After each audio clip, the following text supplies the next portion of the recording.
Malabangungot kung ilarawan ng ilang OFW ang sitwasyon nila sa Saudi Arabia matapos nilang matanggal sa trabaho dahil sa krisis. May mga natutulog na lang daw sa karton at halos walang makain. Ang mainit na balita hatid ni Marisol Abdurrahman, exclusive. Nagmamakaawa ang misis ng overseas Filipino worker na si Thea Reyes na pauwi na ang kanyang asawa rito sa Pilipinas. Hirap na raw kasi ang kalagayan ng mister niyang si Gilbert na nawala ng trabaho sa Saudi Arabia kagaya ng iba pang kasama dahil sa krisis doon. 3 buwan na sila hindi sumasahod. Tapos up to now, siguro pumapatak na ng mga 7 months. Aside pa yung 3 months na overtime na hindi rin binigay ng company. Pasko! Awa-awa ako, nakikita ko asawa ko.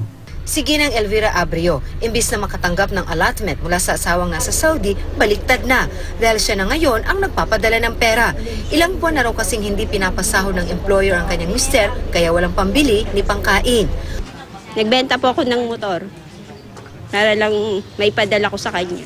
Pinadala ko po siya ng 20,000 para lang sabi makakauwi na.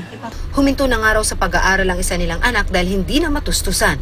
Kwento ng ilang OFW na kauuwi lang galing Saudi, parang bangungot ang dinanas nilang hirap doon. Yung mga kasama namin doon, wala nang makakain. Yung ginagawa na lang, mayroong kwan sila doon, nabibinta na lang ng yung tulad yung mga sitsaron, manok, yun na lang. Sa karton na lang po kami natutulog. Sama-sama po kami, wala rin pong lutuan.